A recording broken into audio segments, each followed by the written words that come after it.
Howdy, y'all. Welcome to The Rainbow Crossing, a podcast where Gen X and Gen Z discuss life's challenges and how we face them as queer people. We have these open conversations to foster a sense of community through different perspectives. My name is Julio Guzman, and you are? Daniel. Daniel, how are you? I'm well. How are you? I'm good. It's been a long day. It has been. It's Saturday, still no day off. Even though I was off from work, I still had to show up to work for a meeting. But other than that, I've been here working on music. You're a champ. Mm-hmm.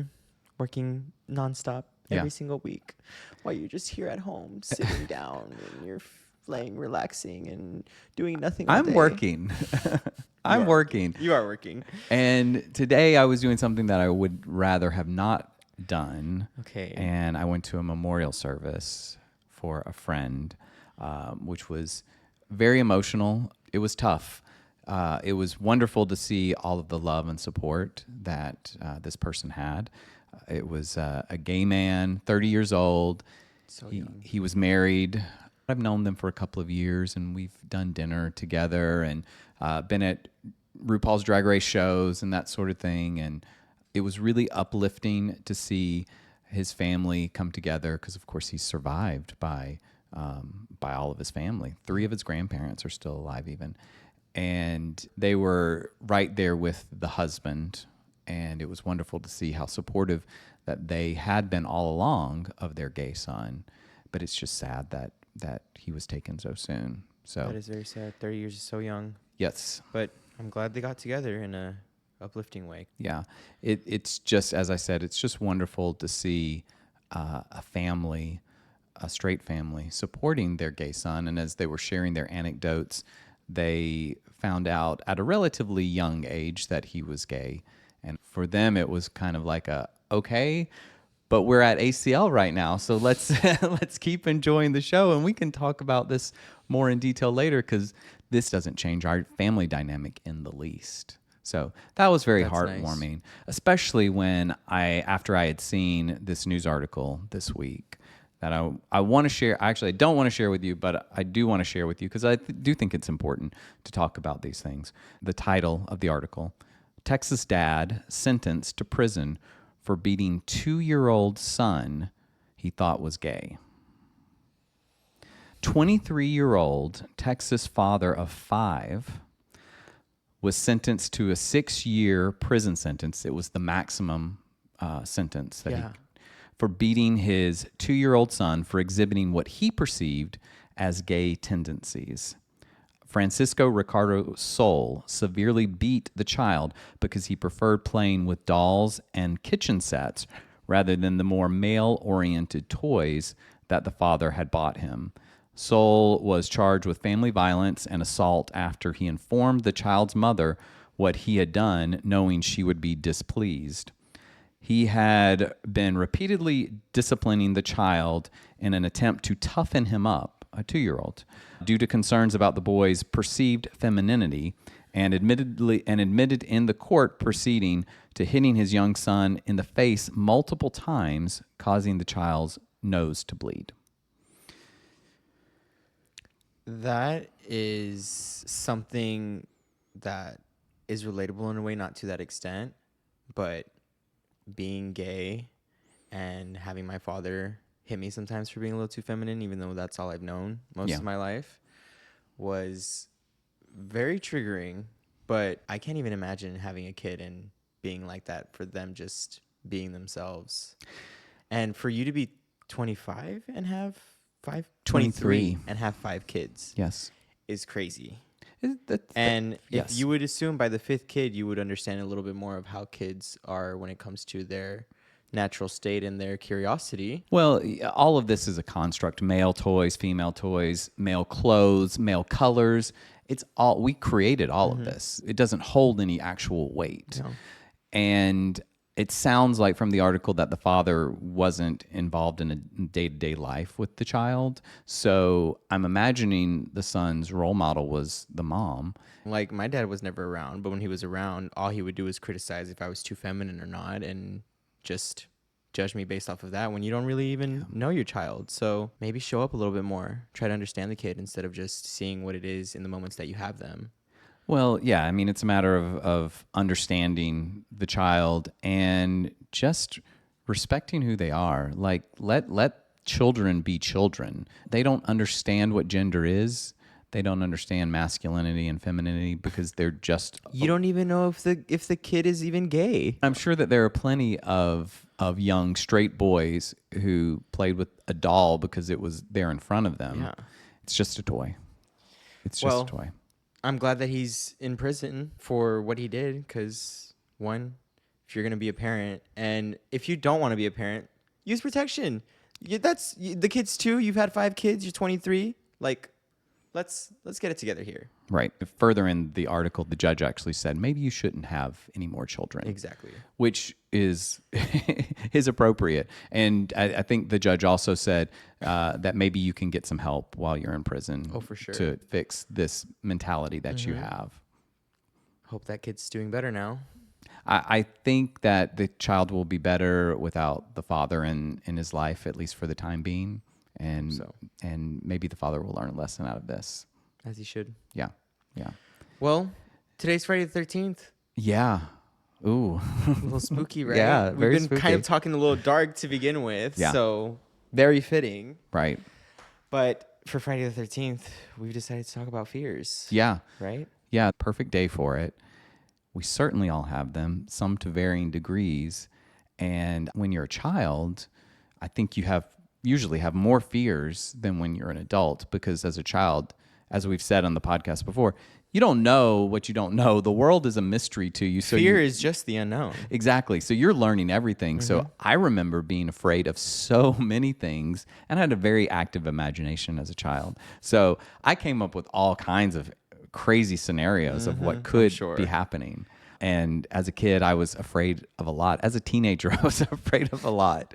But you were kind of a macho man as a kid. Yeah. But did you have like any crazy fears? When I was a kid, I mean, my sisters would always call me a crybaby. When I was between the age of like 0 to 5, when I slept with my mom till I was probably like 5, like in her same bed.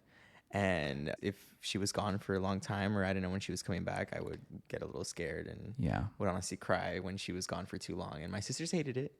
But I guess that's kind of a fear. I get a fear of abandonment, I guess, when I was younger. And then once I grew out of that, by age 6 and up, I have older sisters. So some of them were really into horror movies, and some of them would torture us with horror movies. So I ended up watching a lot of horror movies like 6 and up. And at that point, I was terrified of Chucky. He haunted me for like 3 years of my life. There would be moments where I would go to sleep. He would be in my nightmare, and in my nightmare, I would like run to the restroom, lock the door, and he's like banging on the door, and I'm like literally peeing on the toilet, like, I'm fine. But as I was peeing in the toilet, I was literally peeing in my bed. Aww. And this happened to me multiple times. Aww. And Chucky was the cause of me pissing the bed every single fucking time. But I outgrew that. Oh, I remember my dad, I don't know where my mom was, but my dad was watching Poltergeist, which is a very scary movie, especially for, I think I was probably 8 years old. And I remember hiding behind the chair, watching it, kind of like peeking out occasionally. As every kid does. When they tell you can't watch this, you're like peeking to the side, trying to see what's going on, and then you regret it later. Then you start crying because you're like, oh my God, I should have watched that. Right. Me, multiple times. Right. Like you, I spent a few nights in my parents' bed. There were 2 of them there. So I don't think that they were particularly happy with me in there. I'm sure they had like a queen bed. It wasn't a king size bed. So they highly discouraged me from sleeping in their bed.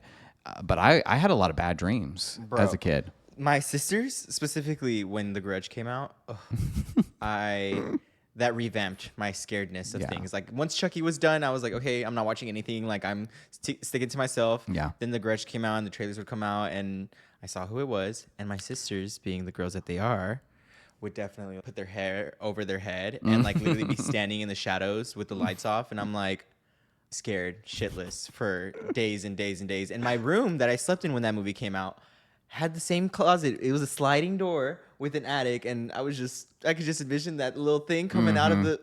It was a no for me. Yeah. But the way I outgrew this, after that, I just started watching horror movies. I was like, the only way I'm gonna not be scared is by watching it. And as I started watching more and more, now I love horror movies. Now I can watch them. all the time. Same. I remember the first time I was left home alone because my parents had to be out of town for something. I was 10 years old, and my mom was like, "You're old enough to be by yourself for a few hours after school, so you just come home. Here's the key. Let yourself in, lock the door. We'll leave you something for dinner," or whatever it was. They weren't home past like 8 o'clock or something, but it was dark out. And I remember sitting on the couch watching TV, and there was some windows and curtains right beside me. And in my mind, I had a vision of someone, if I went and opened the curtains, that someone was going to be looking in there. And so that was a recurring nightmare of mine for years, just for that moment of being alone. And I had that imagination. What's interesting is that fear is the unknown, but at the same time, we're kind of making it up ourselves. Like, for example, you would envision that, and that's adding a sense of fear to yourself that shouldn't even be there because nothing's there, you know? So a lot of it just comes from the inside. Yeah. So those were most of our fears as children, right? Do you have any other fears as children? Maybe Oh, it's just I mean- abandonment and horrors, basically. Yeah, I mean, as a kid, those were the main ones. As I was getting older, like I was afraid to drive. You were that kid that was I scared was of everything. I was scared of Oh, everything. God, you would have known me so much. Afraid of heights, I was actually, as a child, I was deathly afraid of water. Like any water, open water, like pool water, like where you just... Even in a shower, like I felt like I couldn't catch my breath. So a pool was far worse because it was a larger body of water. Yeah. You know, I believe in reincarnation, and I think I drowned in a past life. I think was spooky. Yeah. Over here. Yeah. Okay, so fears nowadays. Yeah. Well, so as you're getting older, your fear can kind of go down two paths. It can be a normal fear, which everybody has them, and it's that fight or flight kind of response that you get. But there's also phobias, which are irrational fears. So I have some statistics on phobias specifically. According to the National Institute of Mental Health, specific phobias affect about 10% of U.S. adults each year and impact twice as many women as men. Phobias are an intense and irrational fear of something that poses little or no danger. Phobias focus obviously on the more irrational things, but we're going to focus more on the fears today. And specifically, fears that gay men have more often than maybe our straight counterparts. So I don't know if you have any thoughts on any gay-specific fears. I feel like fitting in could be a fear. You know, like the fear of not being good enough for the community or for the people around you. So a fear like almost of rejection. Yeah. And that kind of goes hand in hand with the body issues podcast that we had a couple of weeks ago, where it can be debilitating if you don't have that cookie cutter perfect body that it seems like the rest of the community has. Also a fear of like not just trying to fit into the community, but trying to fit into society, you know, like living life on edge with being gay and being around people who might not be so comfortable with you and your presence. Absolutely. It may not have anything to do with body issues at all. Fear of rejection can absolutely just have to do with you being gay. I'm still guilty of code switching sometimes, you know, like changing a little bit about my personality to fit into a certain place where not that I don't feel safe, but it just feels more natural to go with the current than to like fight it, you know? Yeah, absolutely. As I said, a lot of people can relate to these gay, straight, or otherwise, but a lot of gay men, I think, have a fear of never finding love. And it feels like there's so many factors that are going against us in that pursuit of a soulmate, true love. And as someone like me who has been in relationships, but I'm not currently in one. And as we get older and we've experienced a lot of loss, a lot of breakups, a lot of heartache, are we ever going to find that true love? And society in general places so much emphasis on Finding a partner, a romantic love. We can live very wonderful, fulfilled lives without a partner I get it. I lead a very happy life. However, I know those moments where I have been in love with someone, and I feel more fulfilled in those moments because I have someone to share the happy times with. I think sharing happy times with someone makes them even happier times. And when you're going through rough times and you have someone by your side, they bear some of that burden. So it makes it feel less troublesome. So a fear of not finding love is, for me, it's a big one.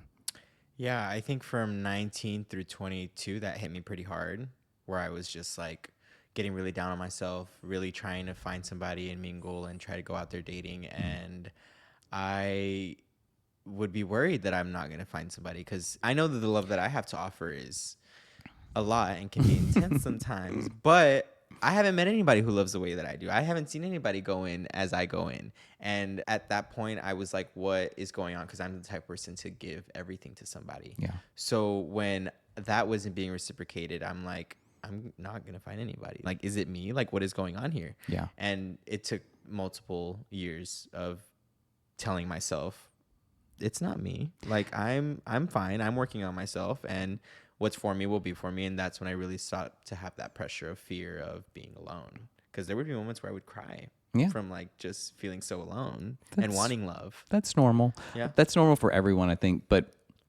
gay men specifically, I think, really struggle with that at times.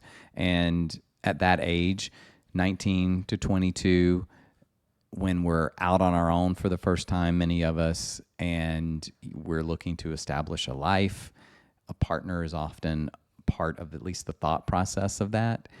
And having a few years on you, double your years, looking back on it, 19 to 22, like, of course, I'm going to say, like, oh, you have so much time. There's no need to worry about it. And That's so many times. I know you have. In fact, it's probably better not to find love in your early 20s because it probably isn't going to last. Yeah. Because you haven't figured out who you are. If they're in their early 20s, they haven't figured out who they are. So you're both on paths that may cross over with each other for a period of time, but may go in different directions eventually.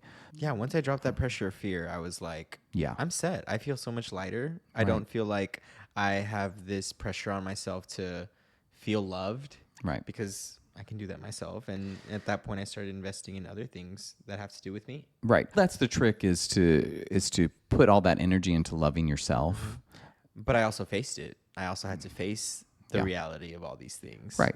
And that's the only way to get through fear, is by facing it. Yeah, absolutely. You don't just wake up one day and decide, okay, I'm just going to love myself today and everything's going to be fine. It's a journey to get to that point. And people struggle with it for many years longer than you did. I certainly struggled with it for many, many years, much longer than you did. So kudos to you for accomplishing that at a much earlier age. My pillow loves me. There's a lot of love happening in my bed. It's just me. It's just me. But there's a lot of self-love and sleeping for love and not so much fear. Good. Yeah. Good. Another fear that, if we live long enough, I think many of us face, and that is getting older. Fear of aging. I think that is probably one of the top fears in general for people. But specifically. But gay men, I feel like I've heard every gay man heading to 30. 30. Right. In their 30s, oh my God, I'm getting so old. Like everyone's just dreading it. Right. Our country and our media specifically foster the idea that of fighting aging and, Botox and surgeries and everything to an extreme.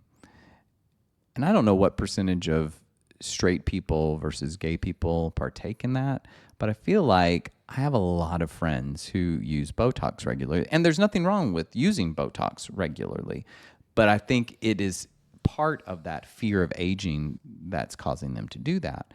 And so I think the question is that a healthy response to the fear of aging? I think it's fine on its own, but if it's part of a bigger reaction that you're having, you may need to face it, as you said. I think life is a beautiful thing, and the same thing with getting old. Yeah. Like, I don't find anything wrong with getting Botox and all that, but aging's beautiful. Yeah. It's nice to see you go through life and mature in a way and evolve. You don't really need all that stuff to make yourself look good. I mean, I'm 25. There's some wrinkles, but a lot of this is just skincare. Like, you just take care of your skin in the right way and treat it in a normal way instead of, getting filled up. Just my opinion. Yeah. Well, a lot of that's easier said than done because with aging, there's so many things that come with a fear of aging. And it's, of course, a fear of death. Yeah. But it's also a fear of I'm getting too old to be accepted. I'm not going to be able to go to the bars anymore. I'm not going to find any dates. We judge ourselves more harshly than anyone else. Mm-hmm. Looking in the mirror, we are our worst critics. I'll have friends who say, oh, I want to get a nose job. I want to do this. I want to have this work done. 9 times out of 10, I'm baffled by what they're saying. I'm like, there's no imperfections there. And even if there are, I think imperfections are so attractive. Like the perfect face, the perfect body, it's a little boring to me. Like the imperfections make you who you are. Along with aging, as we're getting older, another fear of mine. I'm just speaking on behalf of all gay men You've been today. a very fearful man today.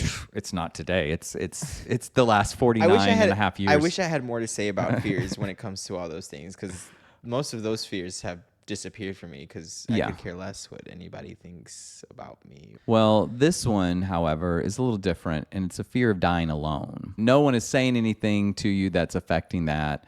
It's the fact that at a certain age, I'm single, and I don't know how much longer you're going to live with me. I mean, you did put me on the wheel, right?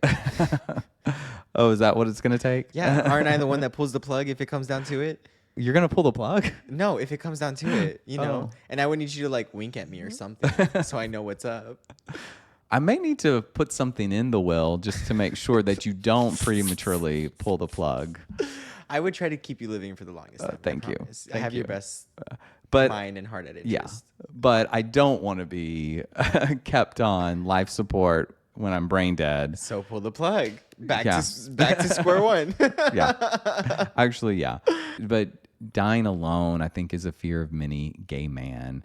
And many people. Of many people in general, but I mean, a lot of straight people have kids over gay people. Or if you don't find somebody, you're not having kids, it's really just you. Right. I mean, we have our chosen families and everything, but if my chosen family is about my age, we're all going to bite it at some point in time. And that's why you're friends with me. You're like, I need someone to keep going once I'm gone. Exactly. Gotcha. That makes sense. Actually, you're pretty smart. Yeah. So when I'm 40, I got to find somebody who's like 20 something to be friends with. Yeah. And be like, hey, you got me? Yeah. Well, maybe I'll have a kid by then. Maybe. Fingers crossed. I don't doubt it. It is something I think that especially gay men of a certain age can relate to. We don't want to go out alone. No one does. No. Another fear, a fear of losing love.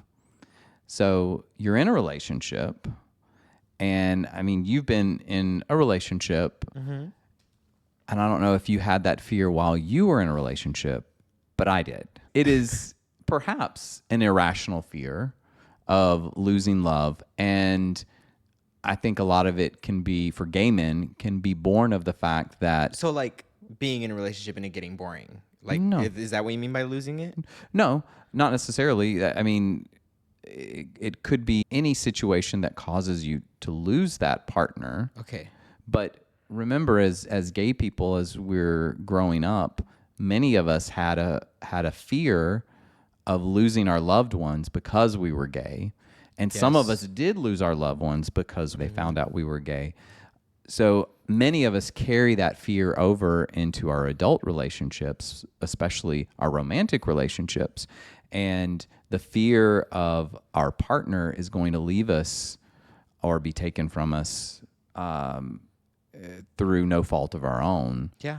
I mean, my main fear that I have in this time and day is losing my mom or me going before she does, because I have a lot of plans. Like I want to give my mom the best life I can. I hope that I don't live a world or live a life to where I don't get to do that. Yeah. That's my biggest fear, is not being able to deliver for her and my family. Really, I want to give them the best that I can. Yeah.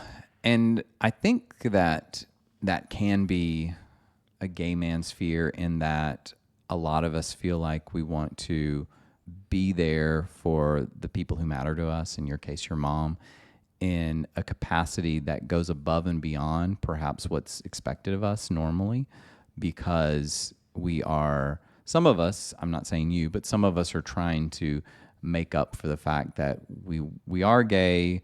We were a disappointment to them, maybe just in our heads, maybe not, but we want to do whatever we can to help them, and in a way to validate our existence, which is sad, because I know your mom doesn't expect anything Oh from no, you. she doesn't. She doesn't. And she doesn't need that from you to justify her love for all. you. She honestly just wants me to do what I want and what Yeah. makes me happy. But what makes me happy is giving her the Yeah. life that she deserves.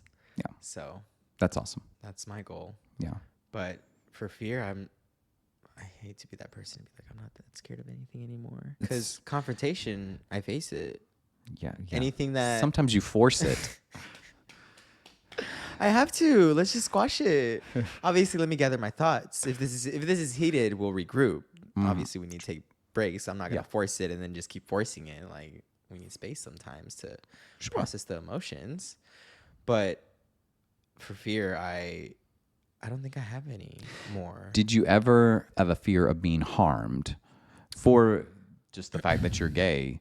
I'm a very aggressive person. I know. or was. I know. I mean, Was. physically is what I meant. I'm Like, still in I'm agreement. not physically aggressive these days.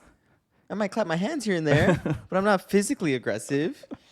I've always told myself, if somebody who I don't know, because I have been in physical altercations, obviously, but if someone I don't know tries it, why am I holding back? Like, what am I holding? I don't know this person anything, so that's the only way I wouldn't hold back. Yeah. When it comes to someone that I know, if they're getting aggressive with me, I let them do what they want to do, because I'm not gonna hurt you. Right. Well, I think a lot of gay men, especially older gay men, have a fear of being harmed because being gay, especially 30, 40 years and longer back, carried a lot of stigma with it. Yeah. And people would cause physical harm to gay people. I remember being right out of college, but I was on college campus, and I was on a date with a guy, and he wanted to hold hands as we were walking. And I was pretty new to the gay world in general, and especially gay dating. And I went along with it, and I was so nervous, not necessarily because I felt like I could be harmed in that moment, but it played into that mentality of I'm displaying that I'm gay, and I mean, could cause a problem. I totally get that. I think the reason I haven't experienced that deeply is because I guess when I'm out with somebody that I'm interested in, I'm not usually like wanting to hold their hand or playing or like doing public display of affection. I'm more just like chill about it. Yeah. If I was more that way, then maybe there'd be a sense of fear, obviously, because people do like to watch and judge. Right. So maybe fear would be added in that scenario. But when it comes to being assaulted or anything, Yeah. been there. Let's go. Well, before you moved here to Austin, this was maybe 13 years ago. A mutual friend of ours who doesn't live here anymore, he and another friend were assaulted by a large group of guys. And both of these guys who were assaulted are either bigger guys or are very physically fit. And they were walking back to the garage, the parking garage, from the gay bars after a Sunday fun day. And they were both physically assaulted. And one in particular, his face was just destroyed by these people. All the stitches and broken body parts. This was a life-changing moment for him. For sure. And he took it and turned it into something really wonderful, because he became the spokesperson of standing up against homophobia, particularly as it takes a physical turn. And he had not even been out to his family at that time, so he came out to his family as a result of that as well, and has been a wonderful role model in the community. But that I'm sure caused a lot of fear in people, because Austin is a pretty open-minded, Very, gay-friendly very city. open-minded. I mean, the straights look gay. Yeah, It's like, yeah, hello. yeah. To face that kind of thing here means it can happen pretty much Yeah. anywhere. I'm lucky to have never faced that myself, but I've had multiple friends to be assaulted either from a straight crowd, a homophobic crowd, or from a gay partner or love interest. I'm always cautious. Everywhere I go, I'm always observing and looking and all that because you never know Absolutely. who is feeling some type of way about whatever's going on. Yeah. So always be aware. Doesn't mean you have to be living life scared, No, but definitely be aware. be aware is For sure. a good idea Mhm. wherever you are. Always. Yeah. So we've talked about our fears as gay men. Oh, what can we do to combat our fears? The only thing I know how to do is face it. That's as whether it's heights, whether it's a spider, whether it is death, coming to terms with whatever it is Yeah. and accepting it. Because Yeah. at the end of the day, death is inevitable. So we're all We don't have a choice. we're all gonna in get that there one. someday, and it's more Yeah. just like accept it. Don't be scared of the things you're not aware of it. You don't know much of it. So once you have a little bit more knowledge of it and you have a little bit of grasp on it, then Yeah. it becomes less scary. Yeah, I think facing it can be done in stages. Mm-hmm. So, if we're talking about I'm afraid to go to the top of the Empire State Building, then if that's your 100 mark and being on the ground is 0, then start at 5 or start with 10. Like you don't need to go all the way to the top your very first time out. Face your fears incrementally and you become more familiar with them, and then hopefully you'll feel safer in those moments. And some of those, like we said before, are phobias. They're irrational fears, and those may need some therapizing to help them along the way. But our normal day-to-day fears can be tackled just by confronting them. Yeah.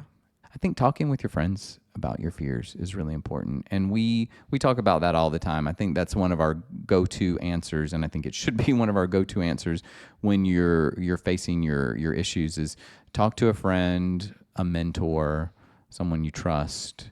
A lot of times just putting those words out into the world sometimes makes them a lot less scary. And whatever the fear is, try to counter it. Like, let's say your fear is losing a loved one, like we talked about earlier.